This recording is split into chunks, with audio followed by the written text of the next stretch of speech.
Damn.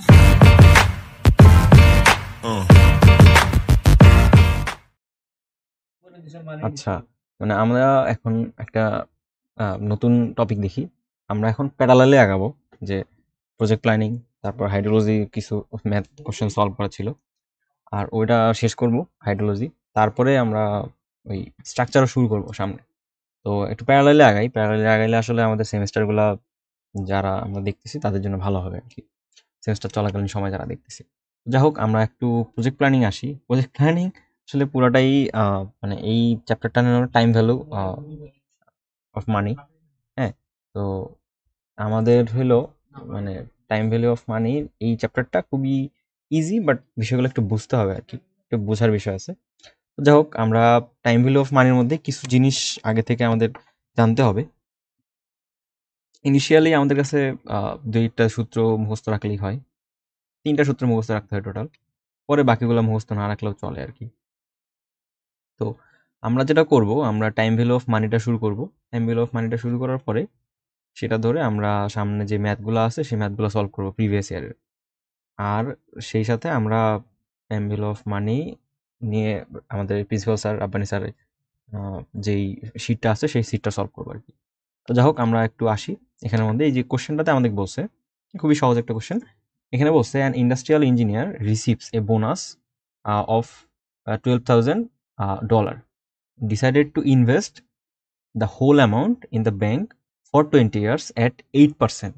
এই যে আমাদের পার্সেন্টেজগুলো খেয়াল রাখতে হবে, নাম্বারগুলো খেয়াল রাখতে হবে। হ্যাঁ, আমাদের এই যে 12,000, 8%, আর হলো এই যে 20 ইয়ার্স, এই তিনটা জিনিস আমাদের খেয়াল রাখলে আমাদেরকে মানে খেয়াল রাখবো, পরে আমরা দেখি কি বের করতে বলছে।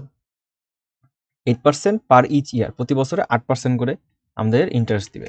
তো find the amount of the money he will get 20 years later. 20 বছর পরে সে কত টাকা ব্যাক পাবে সেটা আসলে আমাদেরকে বের করতে বলছে। তো আমরা যদি দেখি আসলে সূত্রটা কি ছিল, সূত্রটা ছিল F is equal to P into 1 + i⁴n। হ্যাঁ, তো এখানের মধ্যে আমাদের পি বলতে কি, পি বলতে আমাদের যে ইনিশিয়াল ইনভেস্টমেন্ট আছে সেটা। আচ্ছা, আমাদের এখানে যে পিটা ছিল, পিটা হলো আমাদের ইনিশিয়াল ইনভেস্টমেন্ট। এখানে যদি আমরা কোশ্চেনটাতে খেয়াল করি, ইনিশিয়াল ইনভেস্টমেন্টটা কত, এখানে আমাদের কিন্তু বলে দেওয়া আছে ইনিশিয়াল ইনভেস্টমেন্ট আমাদের হলো $12,000। তা আমরা সুন্দর মতো এখানে 12,000 বসাবো, 12,000 বসাবো। আর এখানে ওয়ান, তো ওয়ানেরই সূত্রের ওয়ান। আর এখানে আইটা দেখি, আইটা হলো আমাদের ইন্টারেস্ট রেট। এই যে 8% ইন্টারেস্ট রেটটা আমরা রাখতেছি না, তো এইটা হবে আমাদের 8%। তো এটাকে যদি আমি পার্সেন্টেজে নিয়ে আসি, মানে একদম একটা ভ্যালুতে নিয়ে আসি, তাহলে 8/100, তাহলে আমাদের 0.08 আসে। 008 না, 0.08, 0.08। এই বিষয়টাই আমাদের এখানে বসাইতে হবে। আমি যদি একবারে মানে ভ্যালুটা বসাই দিই এখানে, তাহলে বিষয়টা আসলে এরকম হয়ে দাঁড়াবে 0.08। এরপরে আমাদের কত বছরের জন্য রাখতেছি, ফর 20 ইয়ার্স। হ্যাঁ, তো আমাদের 20 ইয়ার্সের জন্য বের করতে বলছে। তো এখানে জাস্ট উপরে 20 লিখে দিলাম, যা ভ্যালুটা আসে এখানে আমাদের ক্যালকুলেট করে দেওয়া হচ্ছে, সেই ভ্যালুটা হলো 55,931.5 ডলার আর কি। তার মানে আমরা যদি 8% ইন্টারেস্ট রেটে 20 বছর টাকাটা রাখি, প্রতি বছরে $12,000 করে, তাহলে আমরা 20 বছর পরে আমরা পাবো, ব্যাক পাবো হলো 55,931 টাকা। এই তো এটা ছিল খুবই সহজ একটা ম্যাথ। এটা আসলে ওই যে আমরা ক্লাস 5-এ I=PNR, সরল সুদের অঙ্ক, এটা হলো চক্রবৃদ্ধি সুদের অঙ্ক আর কি। একবারে আমরা যদি একদম মোর স্পেসিফিক্যালি বলতে চাই তাহলে সেরকম আসে। আচ্ছা, এরপর এখানে বলছে যে a four man family decided to start investing their sons Eric's college fund. They started it by depositing 1,000। আমি একটু এগুলো হাইলাইট করে দিই। ডিপোজিটিং 1,000 অন জানুয়ারি 2008, ঠিক আছে, in the Washington mutual bank. They plan to deposit 2,000 on June 31, 2010, ঠিক আছে। এরপরে আমাদের বলছে অ্যান্ড 3,000 অন জুন 2013, ঠিক আছে। তো 2013 সালে আমাদের এখানে ইনভেস্টমেন্টের ক্যাপিটালগুলো চেঞ্জ হচ্ছে। একবার হলো 2008 সালে ইনভেস্ট করছে হলো 1,000 টাকা, $1,000 আমাদের 2008 সালে। কত তারিখ? জানুয়ারিতে। এটা একটু মাথায় রাখতে হবে। হ্যাঁ, আমাদের যেহেতু ডেডলাইনগুলো দেওয়া আছে, আমাদের এই বিষয়গুলো একটু মাথায় রাখতে হবে যে এইটা আসলে আমাদের জানুয়ারিতে টাকাটা দিছে। ইনিশিয়াল ইনভেস্টমেন্টটা জানুয়ারিতে, আমরা সবসময় ইনভেস্টমেন্টগুলো জানুয়ারিতেই বা at the end of the year or first ইয়ারে কাউন্ট করবো আর কি। আমাদের কোনো ইনভেস্টমেন্ট যদি বছরের মাঝে হয় সেটা আসলে আমরা পরের বছরে কাউন্ট করব, আমরা আসলে ওই বছরে আর নিব না, কাউন্টে নিব না আর কি। তো আমরা একটু আসি সেখানে। আচ্ছা, এখানে মধ্যে আমাদেরকে বলছে যে জানুয়ারির 1 তারিখে $1000 দিছে। তার মানে এই যে আমাদের যেই লাইন ডায়াগ্রামটা, সেই লাইন ডায়াগ্রামটা একটু বুঝতে হয় আমাদের। লাইন ডায়াগ্রামটা বুঝতে পারলেই আমাদের প্রজেক্ট প্ল্যানিং খুবই ইজি ভগ্নাংশবাদে। তো এই লাইন ডায়াগ্রামটা একটু আমরা বুঝি। আমরা আসলে এই যে এটা হলো 2008, হ্যাঁ, 2008, 2009, এটাকে 1 2 3 4 দিয়ে প্রকাশ করা আছে।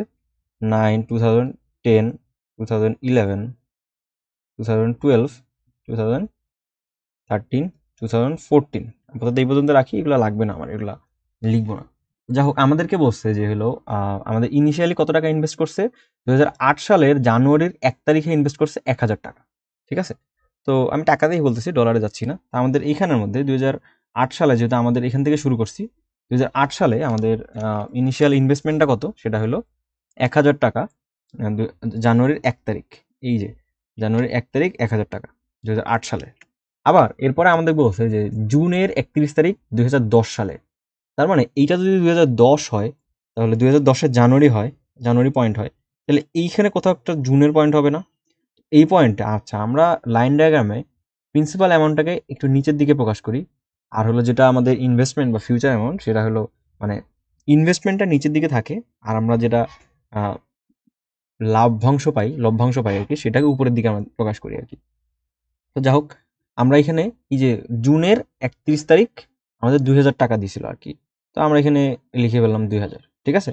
তারপর আমাদের বলছে যে হলো আবার পরের বছরে 2013 এইটা না, 2013-র জুনে আবার 3000 টাকা রাখছে।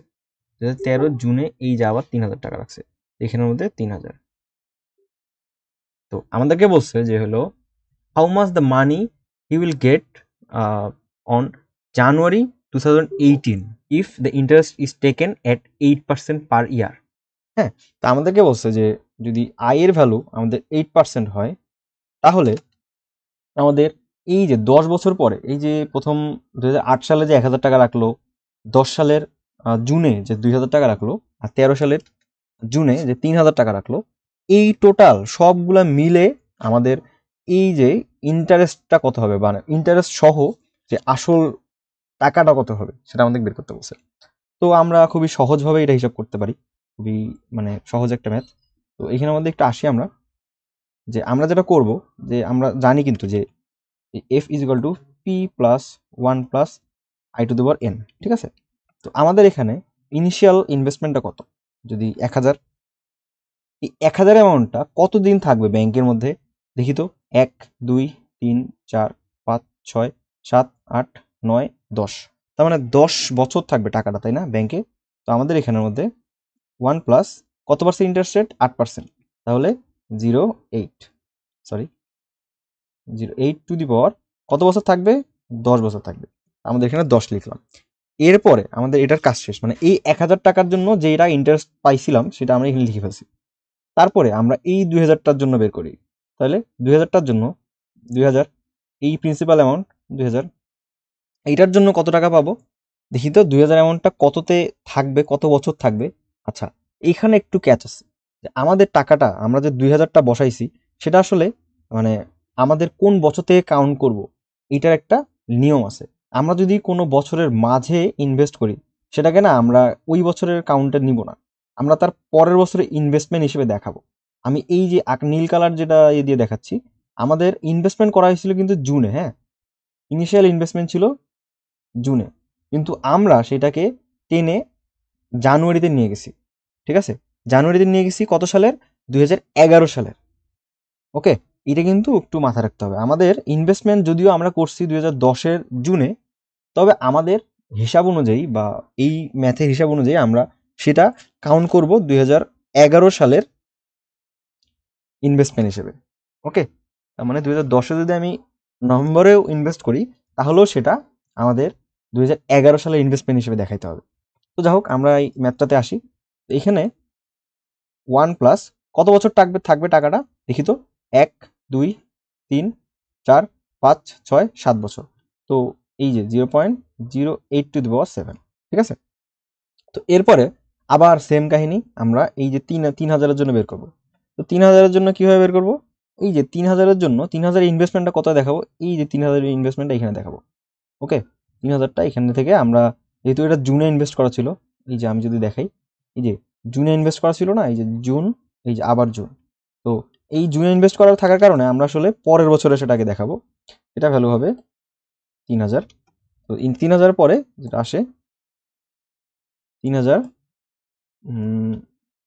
1 প্লাস 0.08 to the power, কত বছর থাকবে টাকাটা?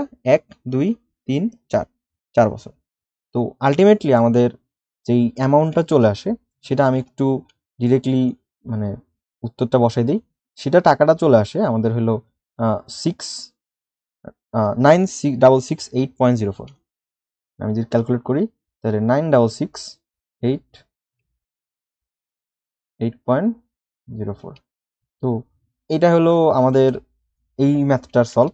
তো এই ম্যাথটা খুবই সহজ আর কি, মানে সরল চক্রবৃদ্ধি, মানে সরল সুদের অঙ্কগুলাকে আমরা চক্রবৃদ্ধি সুদে করতেছি।